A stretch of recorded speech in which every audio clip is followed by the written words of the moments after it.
Hi there, this is H. Victoria Hogger Atkerson. I'm an author and a writer, and I am here to talk about my books and the writing process. I love writing and I love the process of making um, stories from our history. So I do historical romance, and I think you'll love it if you take a look at it.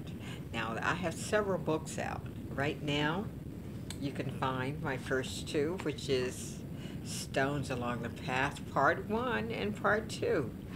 Um, these are these two are stories that are entrenched in a love affair that you will never forget.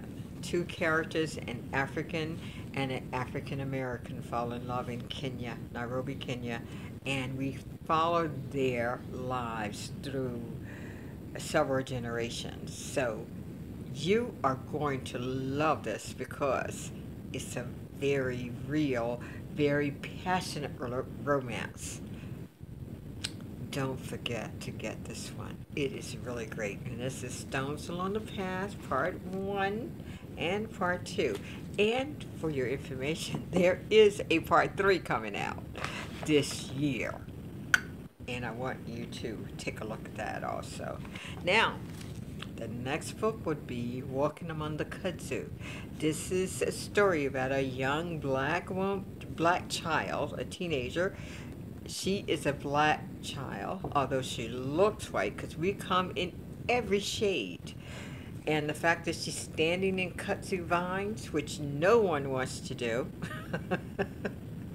uh, she has a lot of problems. And we follow her to her maturation, through her maturation process to adulthood. So that is a really good book, and it's a lot of down-home humor, wonderful characters, and a great story about the human condition. And I think you need to take a look at it. It's really cool. The next book is Bottom of Bottom. This is a sizzler, guys. I do historical romance. This has everything those titles involve. It's historical because Bottom was a real place. It was a neighborhood in Atlanta, Georgia that was occupied from the end of slavery up until it was torn down in the 60s. In its place is the Atlanta Civic Center. So get this book because it talks about the last 10 years of this neighborhood's lifespan. So get it. You're going to love the characters. You're going to love the stories. You're going to love those wonderful blues singers, gamblers, prostitutes. Get the idea? It was a very depressed and forbidden neighborhood. And it comes out of my past because for many, many years of my life, I was not allowed to go there. I was told not to go there, I'll put it that way, but I did. My mother used to forbid us to even go near this place because it was like off limits, like do not go there, and during that time people, really tortured their children. So if you went down there, you had to go get a switch and they would whip your butt. But I'm still here, whippings and all. I'm still here because I did go there. Many of my friends lived in this area. And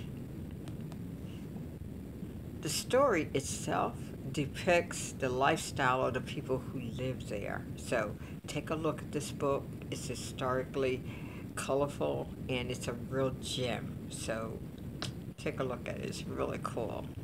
Now, folks, this is going to be great.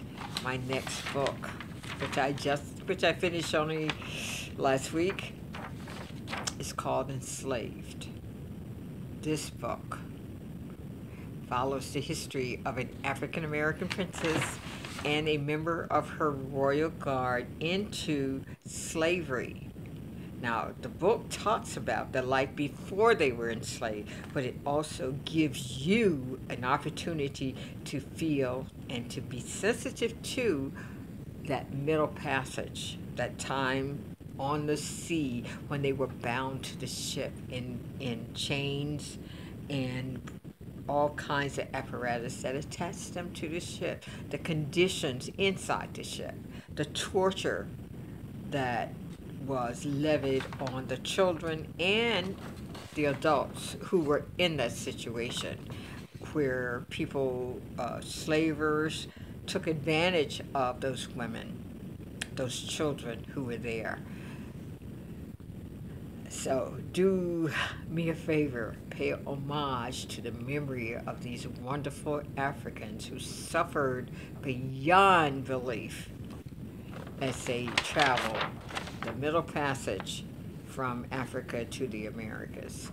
And one of the things that I love about this book, we talk about human relationships which are forced, which were forced on the people who lived there, or who were, they didn't live there, who happened to be entrapped there, and how they survived. We talk about the mental torture, and also we talk about the determination and their drive to survive no matter what the situation was. They were determined, despite the fact that their comrades, many of them ended up as food for the sharks, or they just drowned, or they were killed and tossed overboard.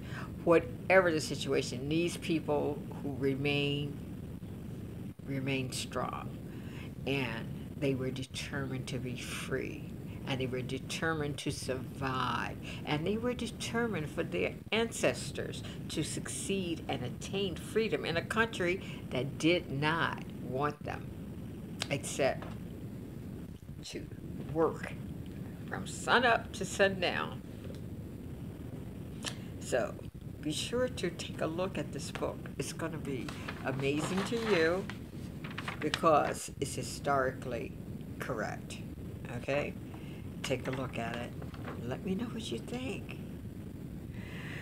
Now, I am offering and asking if readers who have read any of my books to send me a video or a letter, whatever. Let me know what you think about my writing, my stories, my characters, storyline, whatever. Send it to me, and I'm going to put it on this channel and let other people hear what you have to say about my writing, because I think it's another thing for a writer to sit here and I can tell you, oh, I do the best books, I write very well, I know what I'm doing, blah, blah, blah. It's good to hear from people who have read the book and can tell you what their experience is. So that's what I want for you. I want you to hear from people who have read my books and have enjoyed them or not enjoyed them. So stay tuned. As the months pass by, we'll be sharing more of those stories, as well as things that I know you need to know if you're an aspiring writer that you need to consider. The other thing I want you to know is that writing books is so fascinating. It's a wonderful career, and I've enjoyed it, and I thank you for being there, because you readers give writers a place to live. I thank you, and I honor you. Love to you, and love to your families. God bless.